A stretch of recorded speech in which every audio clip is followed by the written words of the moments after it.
हमारा परम सौभाग्य है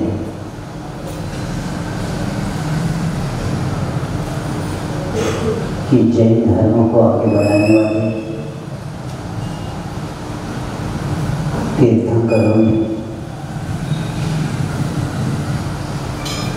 इस धर्म का प्रवर्तन करते करते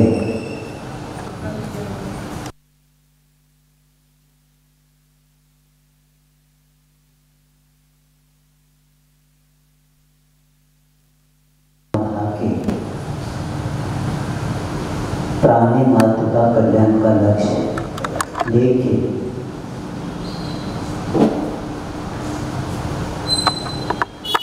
प्रत्येक जीव सुखी रहे और प्रत्येक जीव का आत्मा का उत्थान हो, इसी बात को लेके तीर्थंकरों ने उपदेश भी दिया हम लोगों के लिए। और ये भी याद रखना, तीर्थंकरों ने किसी एक धर्म संप्रदाय को उपदेश नहीं दिया है। होना भली है, तब जाकर तीर्थंकर प्रकृति का बंद किया था उन्होंने।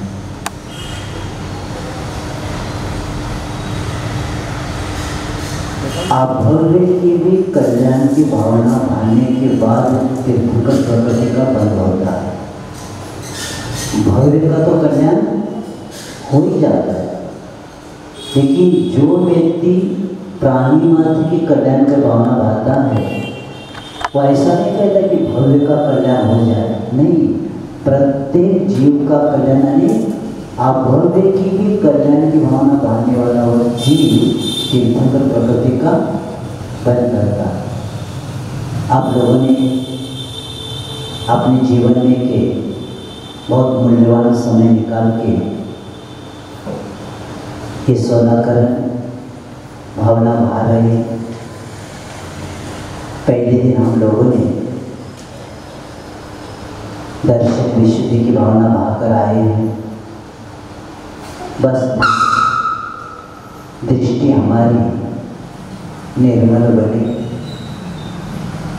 जहाँ दृष्टि निर्मल बनती है तो नियम से व्यक्ति अपने आत्मा के परिणामों को उज्ज्वल कर देता है, क्योंकि परिणामों को ठीक रखना ही सबसे महत्वपूर्ण है। और इसलिए भावना को उज्ज्वल बनाना भव को नाश करना है। और इसीलिए ऐसा में इस पर्याय में धर्म मिला है कि हर समय हमारे परिणामों को क्या कर सकते, विशुद्ध बना सकते, निर्मल बना सकते हैं। जिस तरह गंदा पानी कितना भी हो, फिटकरी थोड़ा सा घुमाते ही उसमें मिट्टी क्या हो जाती, नीचे बढ़ जाती। उसी तरह जैन धर्म ऐसा मिला है कि तुरंत उसके द्वारा हमारी क्या हो जाती, उज्ज्वलता प्राप्त करने का हमें मिला है। तो दर्शन विशुद्धि के बाद कल हम लोगों ने विनय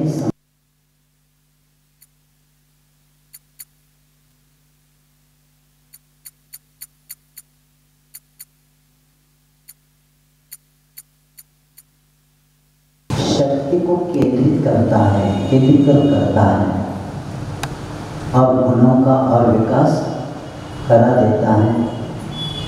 क्योंकि अविनय हमारी शक्ति को बिखर देता है और विनय शक्ति को केंद्रीकरण कर देता है। और आज तीसरी भावना शीघ्र वृद्धि विचार, एक एक शब्द को समझेंगे। शीघ्र व्रत निरतिचार। शीघ्र स्वभाव को कहते हैं और व्रत प्रतिज्ञा पूर्वक नियम लेने को व्रत कहते हैं। और निरतिचार अरे उस व्रत का पालन अत्याचार से रहित किया जाता है, इसको निरतिचार बोलते हैं।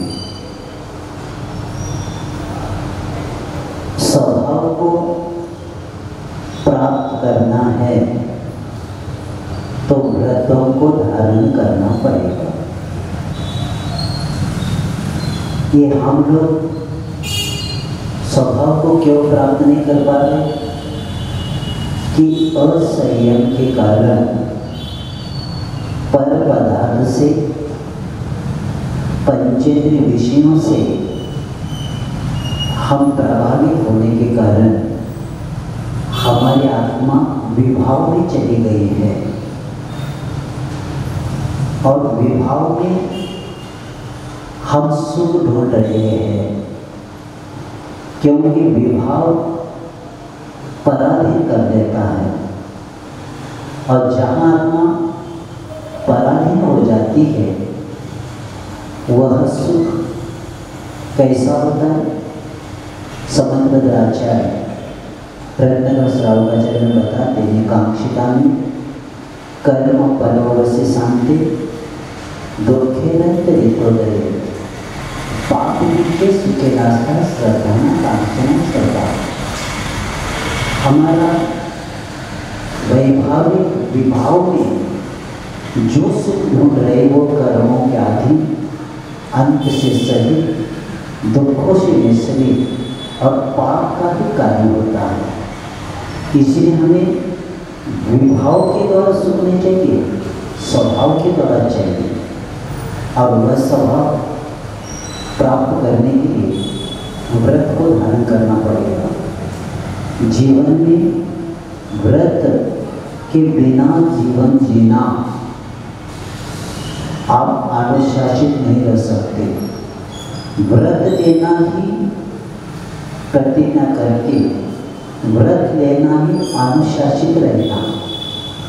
और व्रत रहित व्यक्ति अनुशासित नहीं रह सकता, स्वच्छंद रह जाएगा।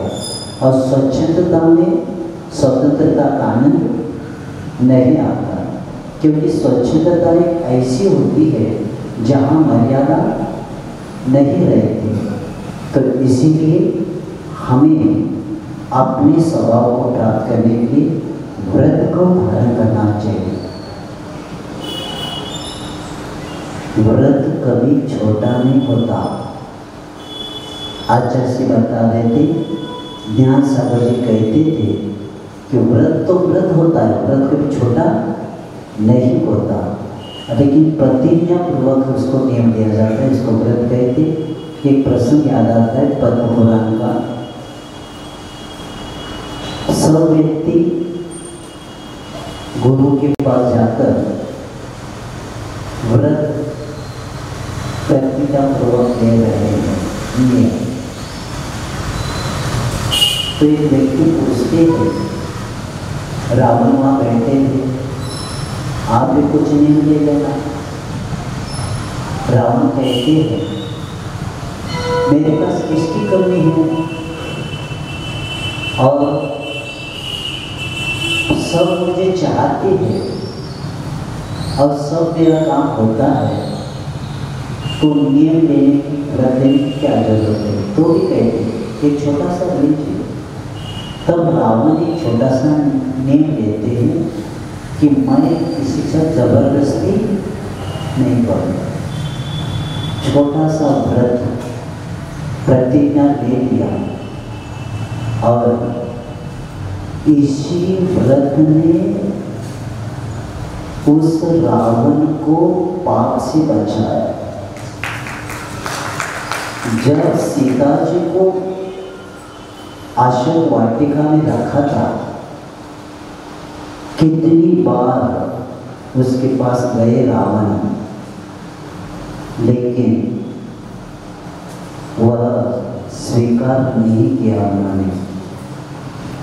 क्योंकि वह पतिव्रता थी और इसकी भावना थी कि भाई जबरदस्ती हम किसी को नहीं करना। ये छोटा सा व्रत इतना बड़ा काम किया, लेकिन तू भी देख लेना, पर स्त्री पर दृष्टि रखना भी कितना पाप के लिए कारण रावण के लिए हो गया। तो इसीलिए व्रत अपने जीवन में होना चाहिए। और निरतिचा जो शब्द है, अस्त व्यस्त जीवन नहीं होना चाहिए हमारा जीवन कैसे होना चाहिए? शांत संयम के साथ सबल होना चाहिए, निर्बल नहीं होना चाहिए। तो ये निरतिचा शब्द बताता है। और अतिचा, क्योंकि निरतिचा शब्द बहुत मार्गिक का है, इसीलिए है क्योंकि व्रत का पालन हमें कैसे करना है, दोष थोड़ा भी न लगे। क्योंकि इसीलिए आचार्य 7वें अध्याय में बताते, तत्स्थैर्यार्थ भावना पंच पंच, प्रत्येक व्रत के लिए 5-5 भावना दिया है। क्यों दिया है? क्योंकि आपने जो व्रत किया है, अनुव्रत हो या महाव्रत हो, तो आपको आपके उस व्रत को स्थिर करना है। तो आपको क्या करना है? प्रत्येक व्रत की कितनी भावना है? 5-5 भावना बता के आपको स्थिर किया जा रहा है। क्योंकि व्रत में स्थिर रहना ही पापों से बचना। अब व्रत में थोड़ा सा भी हमारा प्रमाद हो जाए तो तुरंत क्या हो जाएगा, उसमें हमें दोष लगेगा। तो इसीलिए व्रत को प्राप्त करो। और श्री सर्वसिद्धि में जगह आया है, शरीर की बीमारियां जब होती है शरीर में, तो व्यक्ति वैद्य के पास जाकर उसका निदान करके देता है और बाद में वैद्य के द्वारा मिला हुआ दवा योग्य अनुपात को लेकर ज्ञान के साथ उसको ले लेता है, तो उसकी बीमारी ठीक होती है। तो सर्वसिद्धि में आचार्य कहते, जैसी शरीर की बीमारी ठीक करने के लिए आप उस वैद्य की प्राप्त हुआ दवा के द्वारा क्या करते? औषधि के द्वारा, दवा नहीं औषधि, 2 शब्द मुझे पहला बताना पड़ेगा, दवा और औषधि। जो आयुर्वेदिक होती है वो औषधि होती है, आयुर्वेदिक होती है वो दवा होती है। जो दबाती है उसको दवा कहते हैं, और जो ठीक करती है जड़ से उसको क्या बोलते हैं? औषधि बोलते हैं। मैं देखता हूँ एक घर नहीं बचा जिसके घर में दवा नहीं पहुँची। तो इसीलिए औषधि का उपयोग किया और उनकी बीमारियां ठीक हो गई। जिस तरह शरीर की बीमारी जड़ से ठीक करने के लिए आयुर्वेदिक औषधि की जरूरत है, उसी तरह आत्मा की बीमारी, जन्म जरा मृत्यु की बीमारी ठीक करने के लिए व्रत रूपी औषधि चाहिए। जब तक व्रत आप ग्रहण नहीं करेंगे तब तक आपका कल्याण नहीं। व्रत धारण करना ही आत्मा की बीमारी ठीक होना, लेकिन बिना दवा लिए, औषधि दिए जो व्यक्ति बीमारी ठीक करना चाहता है, उसके लिए आचार्य संबंध महाराज कहते, आपको सुखी, पूज्यपाद महाराज कहते, आपको सुखी होना है तो आपको व्रत को धारण करना पड़ेगा। शक्ति के अनुसार व्रत लेते जाना।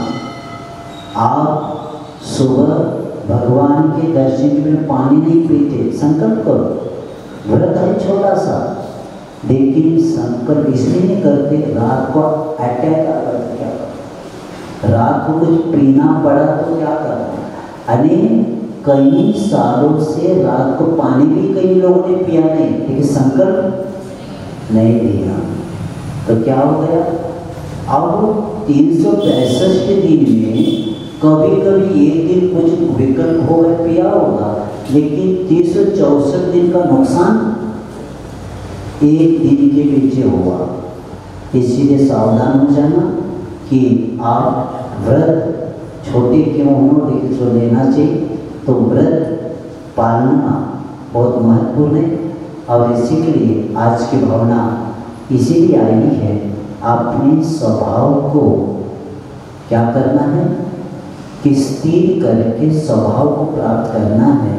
तो ये शील व्रत अनित्या ये शब्द हमें बताता है। एक दो शब्द में और भी आते हैं, आतिचार और अनाचार। प्रमादवश व्रत में जो दोष लगता है उसको बोलते अतिचार, और व्रत ही जब खंडित होता है उसको बोलते अनाचार। अतिचार का प्रतिक्रमण के द्वारा, पश्चाताप के द्वारा, सामायिक ध्यान आदि करने के बाद अतिचार प्रायश्चित देकर भी ठीक हो सकता है। लेकिन अनाचार क्या हो गया, व्रत ही खंडित हो गया। इसीलिए आचार्य कहते हैं कि हमें निरतिचार व्रतों का पालन करना है। क्योंकि आज आप लोगों ने देश के बारे में, अपना कर्तव्य के बारे में सुन लिया आप लोगों ने। कभी भी याद रखना, क्योंकि भारत का इतिहास पढ़ो, भारत के इतिहास में जैनों ने क्या क्या काम किया है, इतिहासों के पन्नों को देखने के लिए आपको समय नहीं है। लेकिन जब भी प्रामाणिक समाज सरकार सोचेगी कि हमें इतने करोड़ भार देना है, तो कौन किसको देना, किसको देना।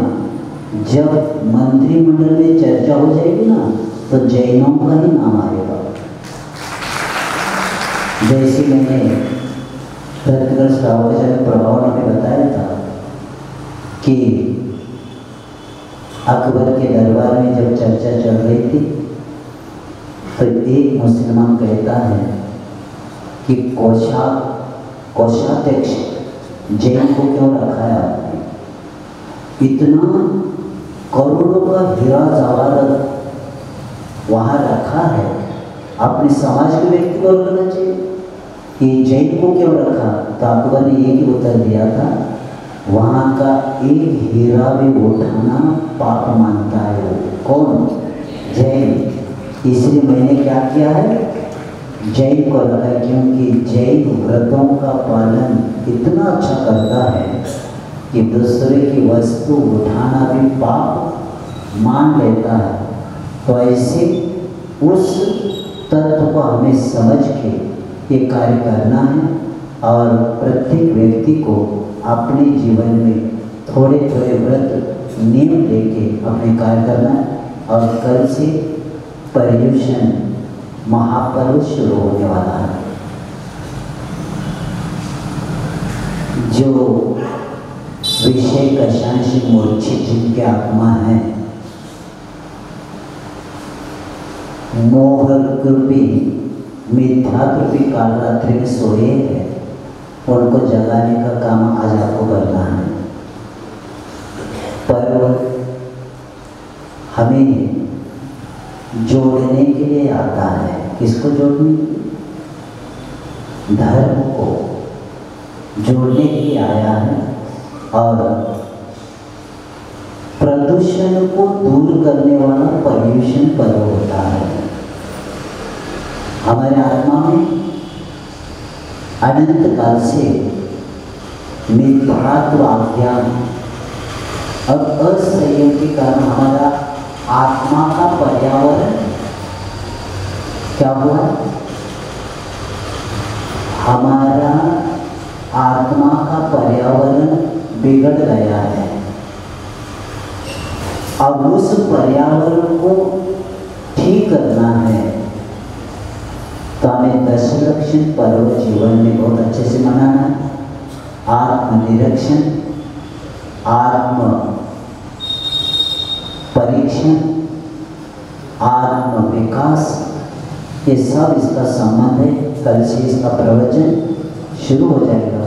लेकिन अपने घर में जो बच्चे बच्चियां हैं, जो भी है, और कल का समय पर करेंगे। अगर आपको 1 घंटा प्रवचन सुनना है तो कार्यकर्ता बताएंगे कि कल सुबह भी प्रवचन होगा दशलक्षण का, दोपहर को भी होगा।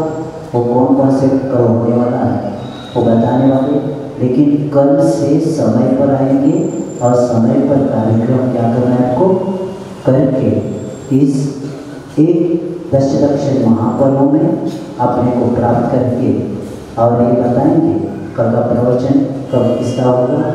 और उसी तरह आप सब उसमें भाग लेके अपने जीवन को उज्ज्वल जीवन में विकास के क्षण बहुत कम आते हैं, तो इसका फायदा अपन को प्रत्येक उठाना है और सबकी जीवन की कल्याण की भावना होते हुए अहिंसा परम धर्म की